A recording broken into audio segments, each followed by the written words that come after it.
And the fact in running own business that your billing rate almost in any industry will not be 100%. We have to now really to calculate how many individual treatment we are able to do per week, that entrepreneur can do all administrative tasks as well, sales tasks, or everything what belongs to entrepreneur. And the point is, this is the time that you spend in the customer. There might be some reporting and communication with customer as well. انه كل مجال عمل او كل قطاع مستحيل يكون عندك انه زبائن على طول الوقت او يجوك زبائن على طول الوقت، او انه انت تفكر انه انا راح افتح هذا المحل اني لا مالتي الرزنامه فول، مستحيل.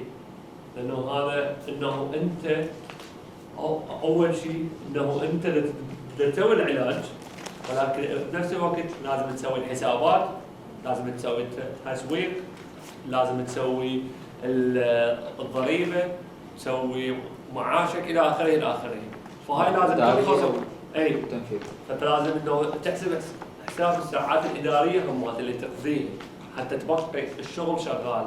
وهم بنفس الحاله احنا كنا نعرفون انه منطقيا هو رزق او احنا نسمع رزق انه مستحيل راح انت 24 ساعه فوق الخط.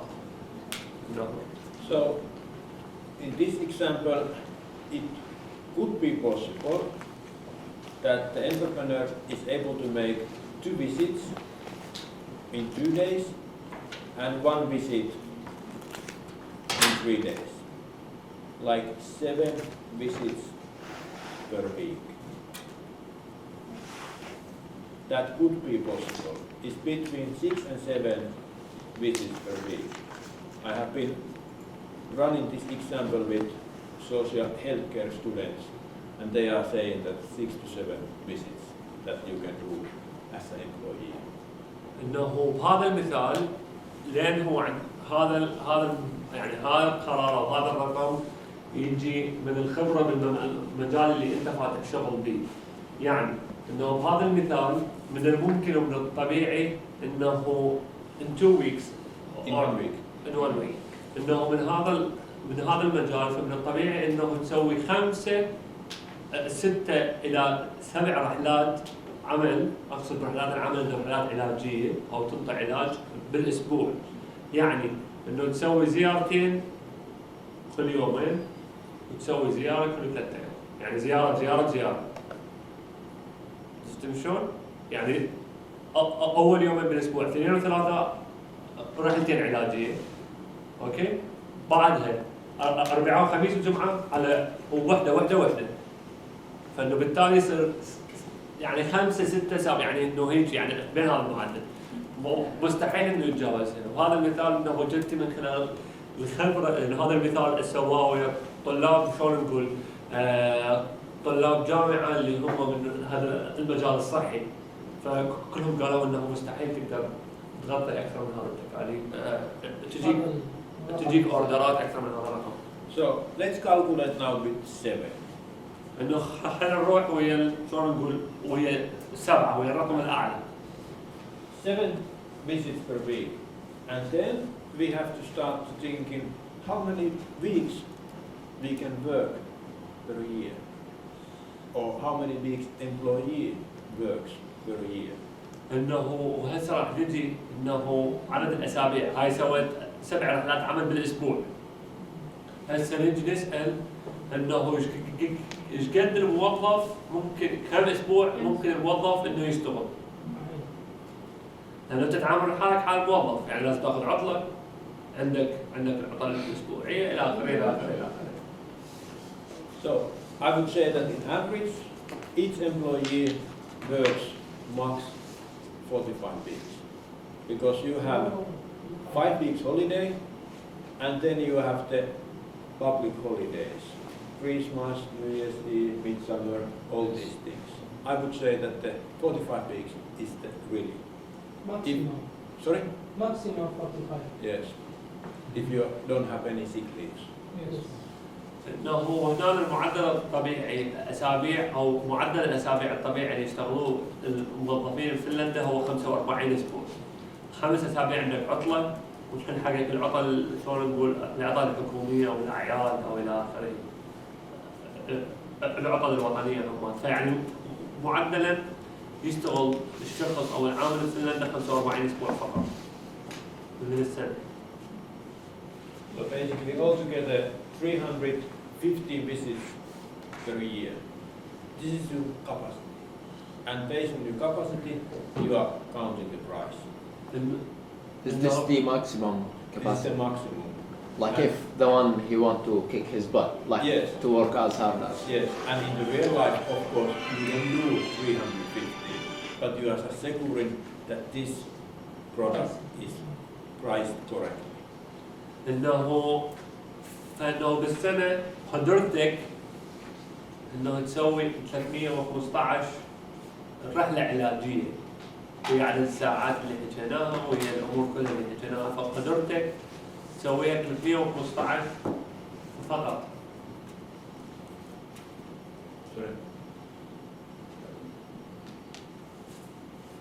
فهنا احنا قلنا كل رحله علاجيه تكلف السياره انه مصاريف السياره 34 يورو. عندك الرحلات العلاجيه بالسنه فانه الرحلات العلاجيه في عدد الرحلات اللي تسويها بالسنه راح تطلع لك التكاليف المتغيره بالسنه 10836 يورو بالسنه مقدار الفلوس اللي يذبها على السياره بالرحلات العلاجيه. اما انه هسه تجي تحسب شنو؟ تحسب التوتال المجموع النهائي للمصاريف، هذا احنا كنا بعدنا بالمصاريف ما خالين اي ربح عليه. So basically, total cost structure, because the variable cost together with this 350 visits in a bit more than 10,000 plus 50,000 fixed cost, the total cost structure is 61,000 plus. انه فانت اللي تكاليفك السنويه 61236 يورو.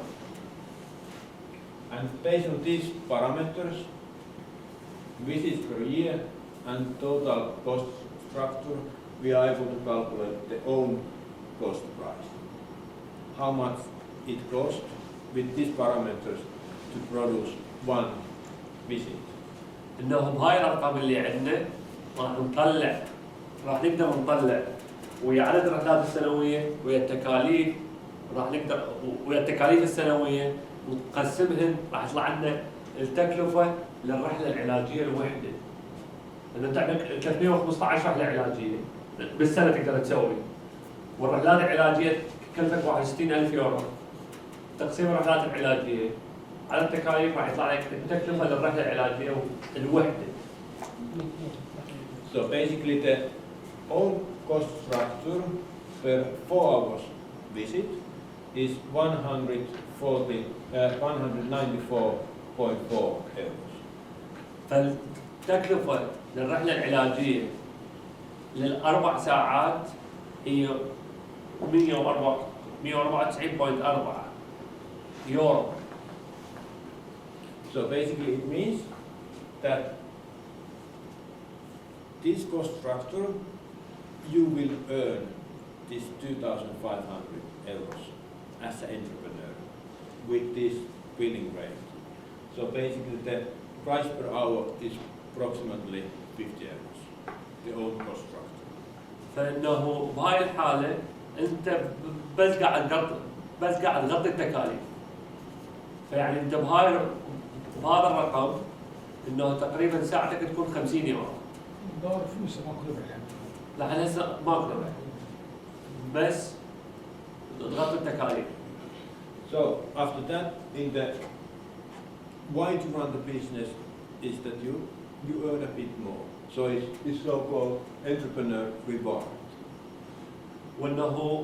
وانه المرحله الخامسه انه تخلي شيء اسمه جائزه رائد الاعمال. اللي هي شنو جائزه رائد الاعمال؟ انه اني بشتغل متحمل المخاطره، متحمل المجازفه، يوم عندي ربح ما عندي ربح، يوم عندي زبون ما عندي زبون، يعني بدي اشتغل اكثر احسن مما الموظف، انا اشتغل ما اشتغل بدي اوصل لي راتب. هاي الربح. فانت تضيف على تكاليفك. انه انا ادفع ضريبه انا مو ضريبه، يعني انه انت متحمل التكاليف، اسمي روح اسود، انا ما ادري شنو، ذن الامور كلها. انه انا يجيني زباين، انا هاي مثل محل حلاقه او شركه تنظيف او كذا. اي نعم. الواحد يكون هو اللي يشتغل هو الصاحب. اي نعم. فهاي يسموها انه شلون نقول الجائزه او الربح، هو الربح اللي انا ربحي اخليه. يعني هل تسوى واحد يعني يكون انتربرنور او يكون عامل الافضل يعني نعم. نشوف اذا فهي هذا يعني كان نتبع.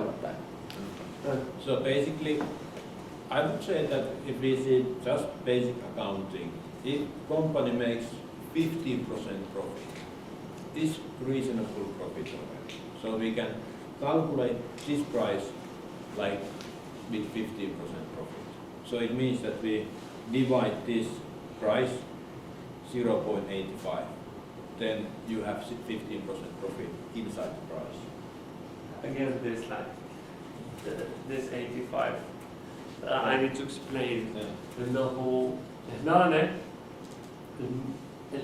شلون نقول هنا المتعارف عليه او الماشي، اذا الشركه تسوي صافي ربح 15%، يعني الشركه بتشتغل زين.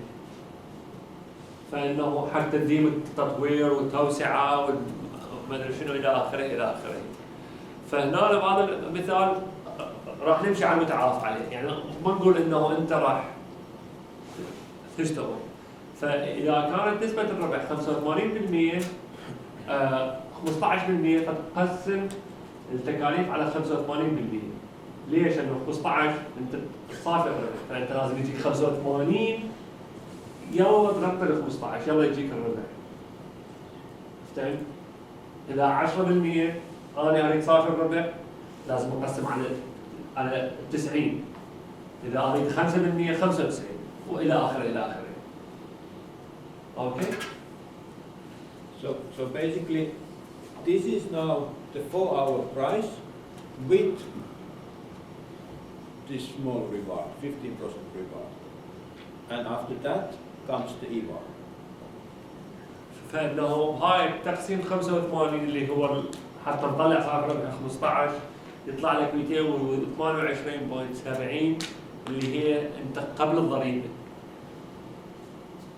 تسعيره اللي انت غطي تكاليفك بالساعه، طبعا غطي تكاليفك، عندك ربح شويه او هامش ربح شويه وقبل الضريبه. So basically, IVA, I think Iraq as well, or almost every country has what or IVA is a tax that, you know, like entrepreneur is invoicing but paying directly to tax administrator. Basically, it's just money that IVA is not even your turnover, but you have to include that to the price because it's kind of way to collect the taxes. وانه كل بلد اكو شيء اسمه ضريبه القيمه المضافه، سامعين بيها، اللي هي هاي ضريبه القيمه المضافه بكل بلد وخصوصا فنلندا موجوده، اللي هي هاي الضريبه تتخلى بصف او تزيد على المنتجات هنا، اذا كان على الاكل او على الخدمات الصحيه الى اخره، كل وحده وبيها كل مجال وبيه نوع الضريبه المضافه الخاصه به. فهاي الضريبه المضافه انت ما تدفع وما تجيك، مجرد تخليها فوق الزبون النهائي هو اللي يدفعها. مثلا 24% نقول انت هاي 24 اذا راح تدخل لك راح تدفع على الضريبه، فهي اوتوماتيكيا رايح على الضريبه. فهي هاي الضريبه المضافه، يعني هي هاي القيمه المضافه او ضريبه القيمه المضافه. So most typical IVA for services in Finland is 24%. In the real life, if your customer would be the hospital district, the IVA would be 0. But in many businesses, the IVA is 24, and that's why it's good to like integrate for this example that you remember this. فانه اغلب المجالات واغلب القطاعات مثلا انه انت لما تشتغل انت لما تشتغل كمندوب مبيعات فانت قاعد تبيع خدمه الشركه، هاي الخدمه 24% من قيمه الموظف. انت لما تشتغل شركه مال مثلا تنطي خدمه معينه او تبيع منتج معين 24%، قطاع الاكل وله علاقه بالاكل 14% الى اخره، فانت تقدم خدمه ف 24% انه شلون نقول العبها صحيح خليت بس قطاع التعليم ما في صحيح. قطاع التعليم ما في تفتح معهد او تفتح نعم. شيء ما ياخذ نعم. Yes. So basically, then you multiply this with 1.24. So basically, the price per 4-hour visit would be 200. انه بعد الضريبه تضربها ب 1.24 على الضريبه يطلع لك 283.59 يورو بعد الضريبه. So this price includes the IVA, but this is the price that customer pays to your account, and you send the IVA next month to that tax administrator. فانه هاي الفلوس هي راح تنزل لك بحسابك وانت تستقطع منها 24% اللي هي هاي حتى تدفع منها القيمه المضافه. So basically, if we divide this by 4, we get the price per hour. انه اذا قسمنا هاي الرحله العلاجيه الوحده قسمها على 4 راح يطلع لنا الساعه المدتش 70 euros, 89. الرحله العلاجيه 70 يورو و89 سنت بالساعه.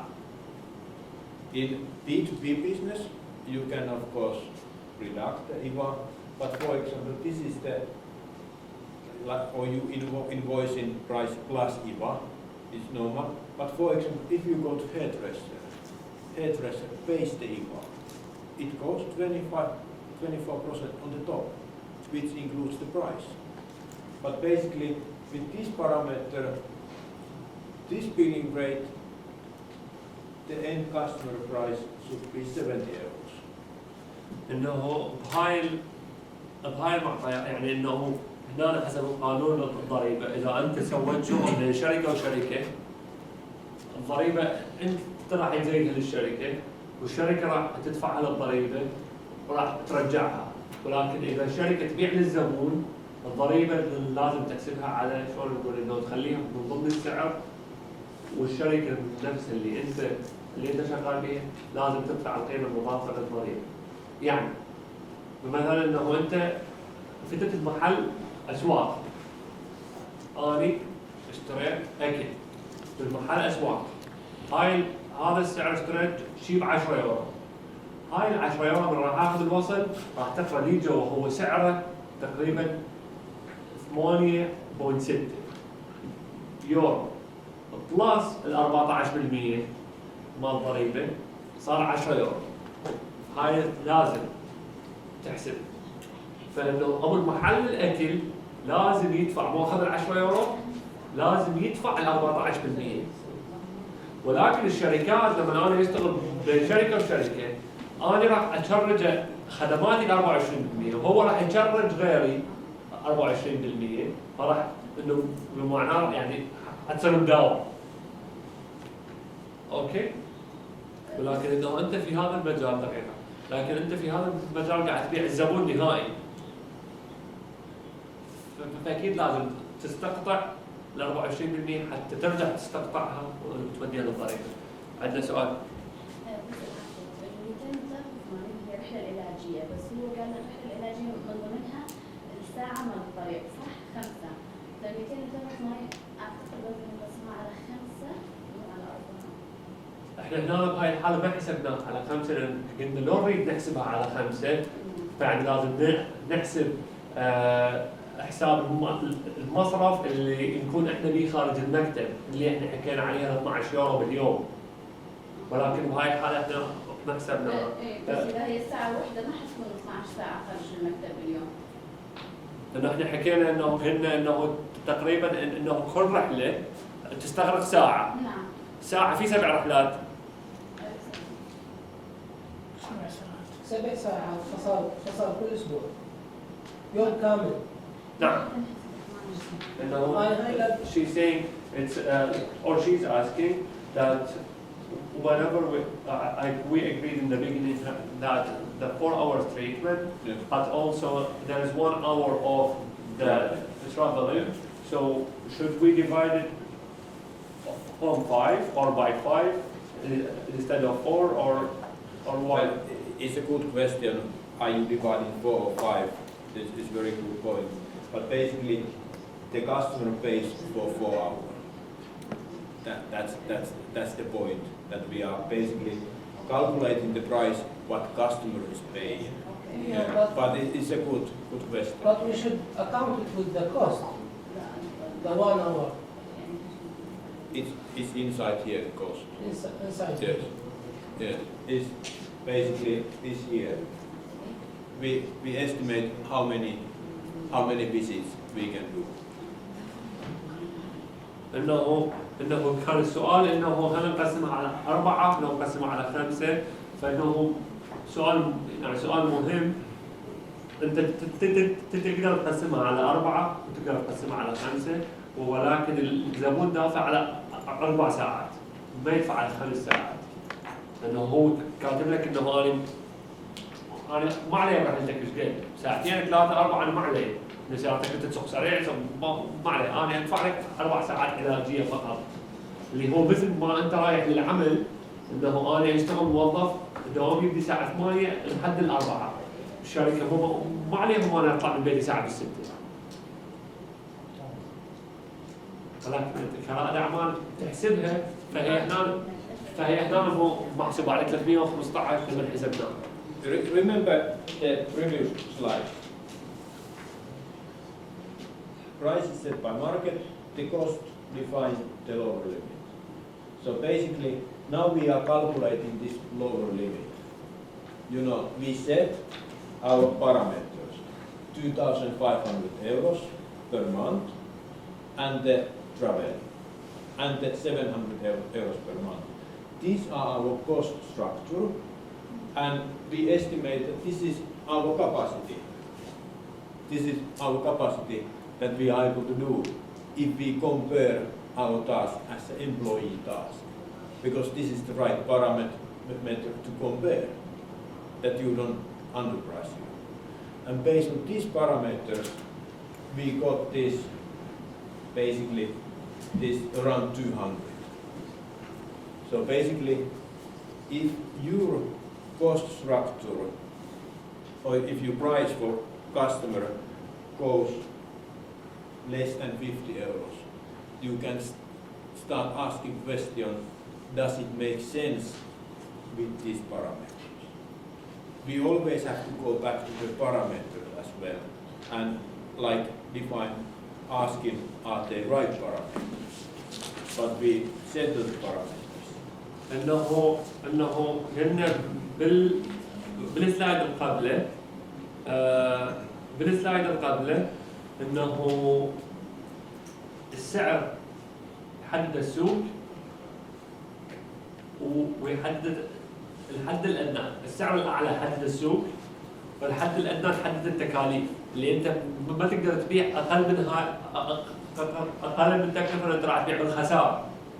فانه لهذا السبب انه احنا بهذا المجال مال عمل ما يقدر يبيع اقل من هذا الرقم لانه راح يخسر.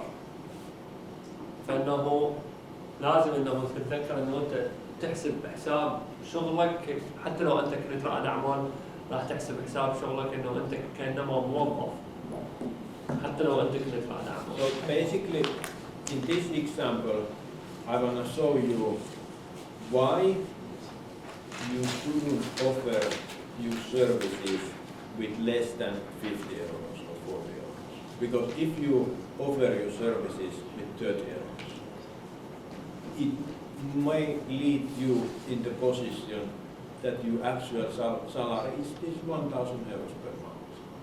انه بهذا المثال نريد انه نوصل النقطة انه ليش انت لازم تبيع بالسعر المطلوب او بالسعر اللي لازم تبيع على اساسه، لانه اذا بعت بالرخيص او اقل من تكاليفك فيمكن راح ينتهي بيك الامر انه انت تبيع، انت راح تخسر وراح ينتهي بيك الحال راح تاخذ 1000 يورو بالشهر. انه شلون ما انه 25% من الشركات الفنلنديه تسوي. Yeah, so is there any VAT for B2B? Like if I'm like selling my service to This can be B2B. with the VAT, the 24%. Basically, it's just how you show your price out. Usually you show price plus VAT. Usually we are talking 0 VAT price.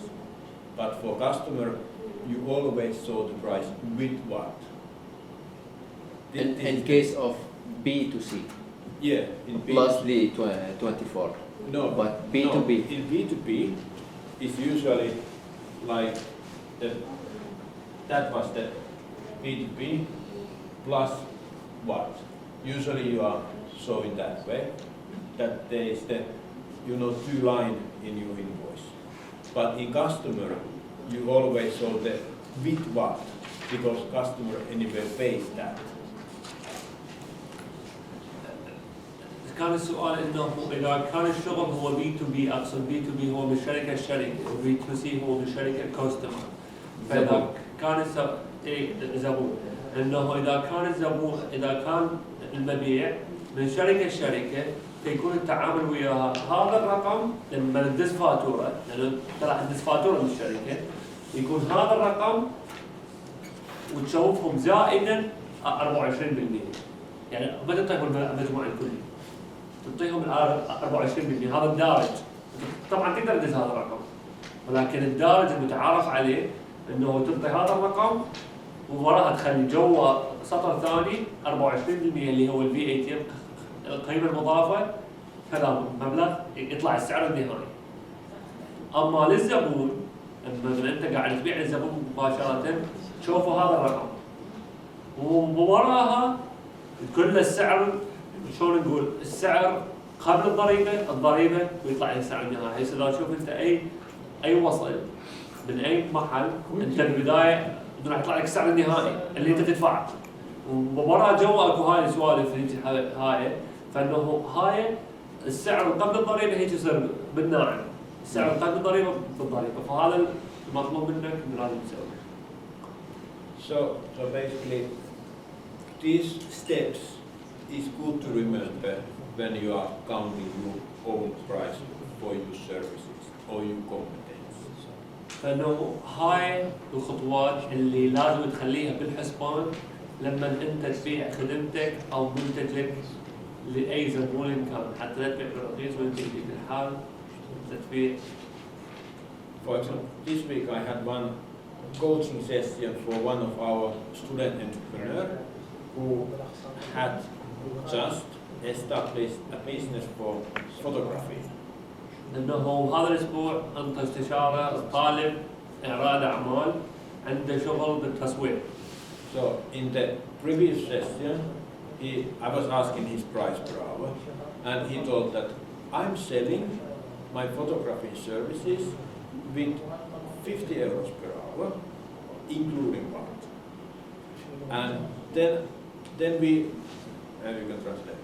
اوكي، انه بالسيشن الاول اللي اخذ وياه بالاستشاره المصور، هذا الولد المصور قال له انه انا ابيع خدماتي ب 50 يورو زائد الضريبه بالساعه. And then we went through the example, and I asked him to consider how much you want to earn as an entrepreneur, how much is your billing rate, and we went through the steps. Calculate your price that match for your needs. انه لما بدا اول سؤال سالك قال له قد تكاليفك شلون ثابته، ايش قد تريد تاخذ راتب بالشهر، انه اذا انت اشتغلت عند احد ايش قد الراتب المجزي اللي انت تقدر تاخذه بالشهر او تريد تاخذه بالشهر، وحتى وش كنت شلون نقول الربح اللي تريد تضيفه، فحتى انه بالشكل هذا This week he came back and he told that my new price is 167 euros per hour. والنهار الاسبوع اجا قال له انه سعري بالساعه 176 يورو بالساعه. عشان يشتغل خساره.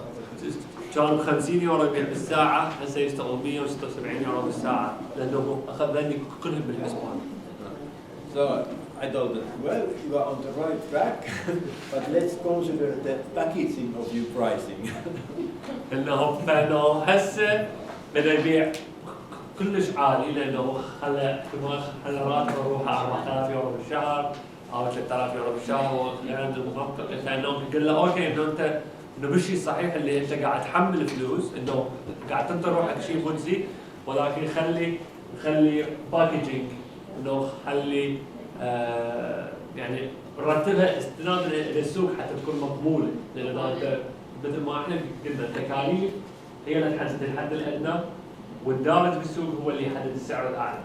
So basically we agree kind of model that he can start selling like that he will have minimum invoicing amount of hours, which can be like 3 to 4, that at least 1 week lasts 3 to 4 hours, and that can have a bit prior highs, a bit more than 100, something like that, and after that it can drop a bit the price.